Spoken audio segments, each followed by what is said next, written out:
You know, for a movie titled Don't Look Up, the characters in it seem to want to defy in what the movie is telling them to do. Take a look at the various posters for them. Looking up, looking up, looking up, not looking up. He's actually looking straight ahead at us. Jonah Hill, he's funny. Looking up, looking up, looking up, looking up, not looking up. You see, even Queen Ari knows how to follow directions. I adore you, Ari. And looking up, and not looking up. Meryl is looking straight ahead, or I don't even know what she's looking at. These are weird. But bottom line, most of these characters in this film do not know how to follow directions. What is up, everybody? Random Man here. I hope everyone out there is continuing to stay safe and be well during this unpredictable time, as I am here bringing you my review for Don't Look Up. Now, the plot of this satirical sci-fi film basically follows two low-level astronomers, played by Leonardo DiCaprio and Jennifer Lawrence, as they attempt to warn mankind via a meteor about an approaching comet that will destroy Earth. Going into this movie, I was quite looking forward to it, as it's the latest effort written, produced, and directed by Adam McKay, who is known for his comedies that I would say are now classics from the early 2000s, such as Anchorman and Step Brothers, but recently, within the back half of the last decade, has turned over a new leaf of sorts in making more prestige-like pictures, such as 2016's The Big Short, which he won the Oscar for Best Adapted Screenplay for, and even got a nomination for Best Director. And then afterward, he did 2018's Vice, which got him 3 more Academy Award nominations: Best Picture, Best Director, and Best Original Screenplay. Both of these films I've really enjoyed, and now with Don't Look Up, it looked like he was going to be stepping away from narratives rooted in reality and come up with another original concept, this time having a stacked cast. Luckily for me, I was able to head out and see this thing in theaters, where it is currently only available ahead of its Netflix streaming debut on December 24th. Starting out with the cast and their performances, as I just mentioned, there are quite a number of high-profile players within this film, like our 2 leads, Leonardo DiCaprio and Jennifer Lawrence. Beginning with DiCaprio, he plays Dr. Randall Mindy, this astronomer who is quite a nervous wreck, to say the least, not just because of the discovery that him and his grad student stumbled across within the sky, but also with his own personality being high-strung and being heavily medicated.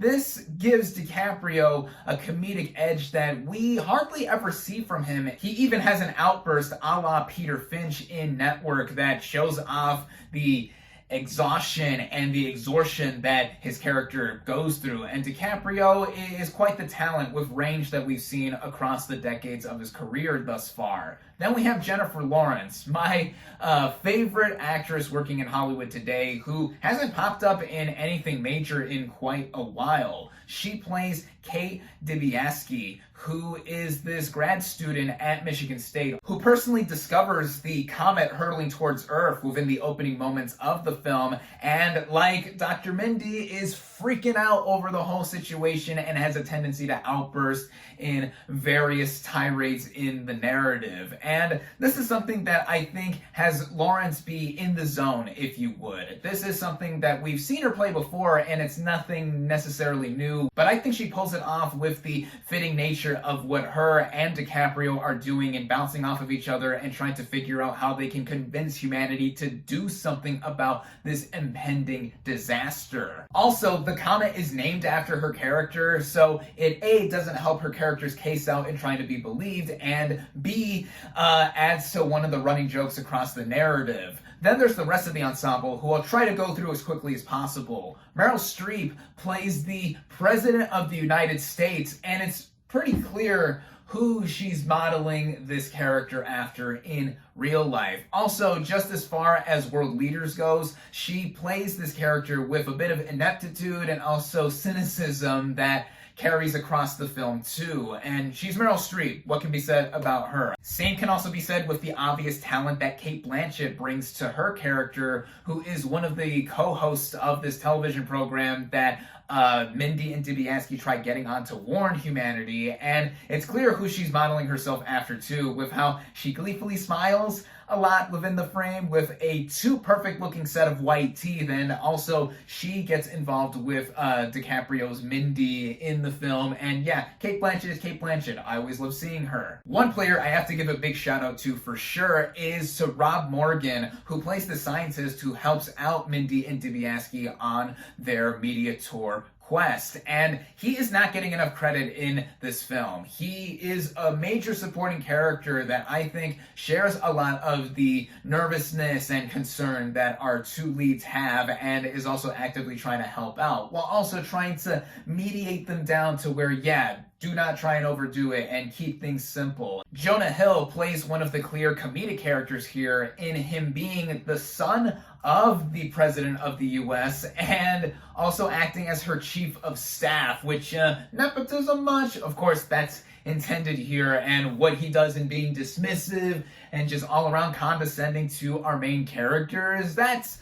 funny to see, as we've seen Hill play this kind of role before too, and he does it, I think, with flying colors in the screen time that he has. There's also Mark Rylance, who plays this head of a tech company that is very much a Steve Jobs type, and later gets directly involved with a specific portion of the plot. Like Hill, he is committed to what he does here and really plays it very straight, while also embodying this character and what he eventually does and getting more involved in the story. Yeah, Mark Rylance, class act. Also a class act is Tyler Perry as the other co-host to the aforementioned talk show with Blanchett's character, and he always impresses me in doing something outside of what he directs himself in. Timothée Chalamet plays this one character who directly gets involved with Dibiaski later on. What a year he's having between this, The French Dispatch, and Dune. Ron Perlman plays this military type who is hired to initially deflect the comet away from Earth. Just his hulking presence and his demeanor makes me crack up whenever I saw him in this film. Ariana Grande plays a pop star, how fitting, who is also someone that is involved later on in the movie, and it's with a musical number. How surprising. I mean, I adore Ariana Grande. She is one of my favorite pop stars ever. I majorly stan her, in case you didn't know if you don't follow me all over social media. And yeah, she's great here for what she does. Also, another musician, Scott Mescudi, aka Kid Cudi, who actually plays the one half of the couple that him and Grande's characters play, and yeah, he is involved with Grande to do a song for the soundtrack, which I'll mention a bit later. Basically, I liked everyone in this ensemble I've mentioned thus far, and there are more people that I haven't given shout-outs to, and there are some people I do not want to give away that make appearances in this film, and I think they back up how this movie has laughs and also has itself being pushed with the narrative that it is trying to tell, which, speaking of that, the writing and by extension directing by Adam McKay clearly sets this film up as a satire which, despite not being based on real life events like his last two films, has been dubbed within the marketing of this movie as based on truly possible events. And I would be damned if I said that I did not believe that this could happen. Not necessarily with a comet coming down and destroying all of planet Earth, but I mainly mean in how characters would react to a situation like this that is affecting everybody worldwide. And it's clear what this film is allegorically trying to comment on as well, whether it is what has happened within the past several years in the US, or what we are currently going through worldwide, and how people are reacting and further dividing everyone up into one side or another, which makes this movie a scathing satire for sure, and it's not trying to hide what it is doing and saying all across it. And with movies that came before this that are clearly influenced onto how Don't Look Up is structured and overall told, it brings to mind films like Armageddon, although this film has more of a sense of humor than that one, as that is just a straight up disaster movie and has more action within within it. One could even go further back and say that there are shades of Dr. Strangelove within Don't Look Up, in what Kubrick did here in commenting on the Cold War and an impending nuclear war disaster that the characters are debating and trying to fight over there too. Though this movie has moments of subtlety within it. For all that it does, the biggest issue I would say I have with this film is that it is bloated, and it contributes to how the film borders on running at 2.5 hours, and that there's so much happening here too that it kind of muddies up some of the messaging here. But at the same time, I think that was the intent on McKay's part in how the movie does go back and forth tonally. In one moment being haha, laugh out loud funny, to another having it being dead, cold, stone serious. And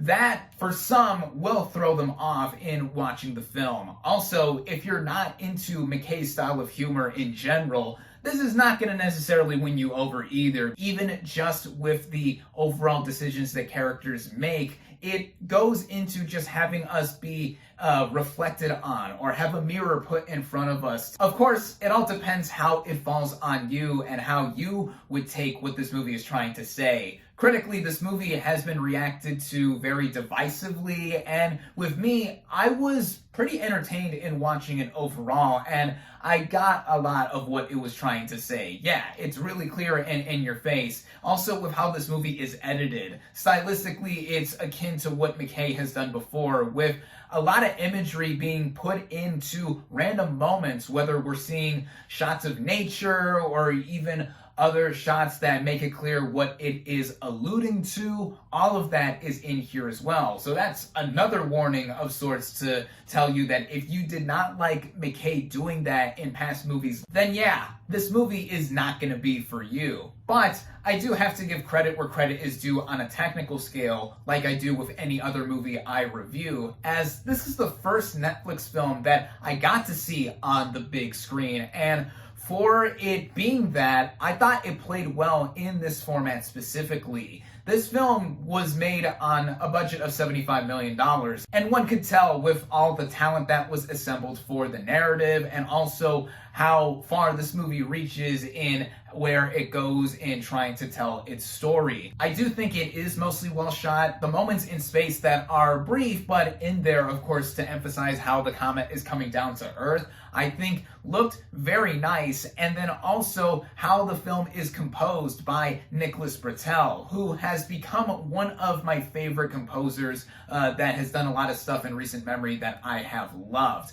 Here, his score adds a sense of tenacity and intensity to the overall situation, but on its own, just listening to it, I think that it is well done too. And speaking of music as well, I mentioned before that Ariana Grande and Kid Cudi have a song on the soundtrack here, and it's called Just Look Up, which directly ties into something that happens later on. I already had this song on repeat before seeing this film in its entirety, and now seeing how it is used within the narrative context and me still loving its composition overall, I'm gonna further have it on repeat once I'm done doing this review. It's one of my favorite songs I've heard from any movie this year, and all in all, with this film, while it's not one of my favorites of the year, it's certainly one of the funniest I have seen within 2021. And even with how this movie has polarized people thus far, it has gotten quite a bit of accolades with it. It was named one of the top 10 best movies of the year by the American Film Institute and National Board of Review, and just even more recently, it's gotten several nominations within the Golden Globes and Critics' Choice Awards. It's gotten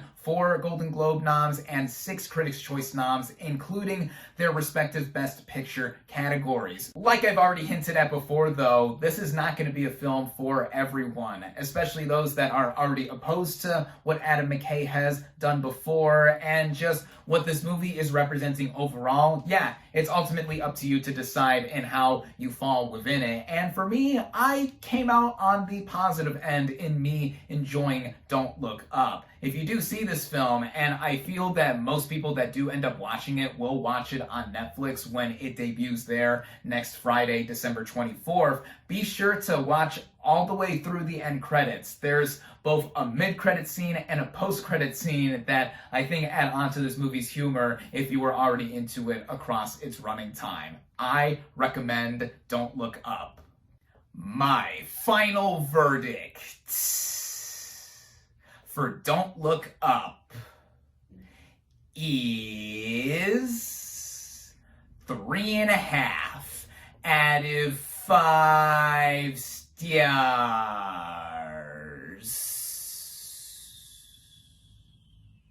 Thank you all, as always, for watching. Be sure to like this video, comment on what you thought of Don't Look Up. Social media links in the description. Subscribe to my channel for more, and I'll catch you on the next movie review.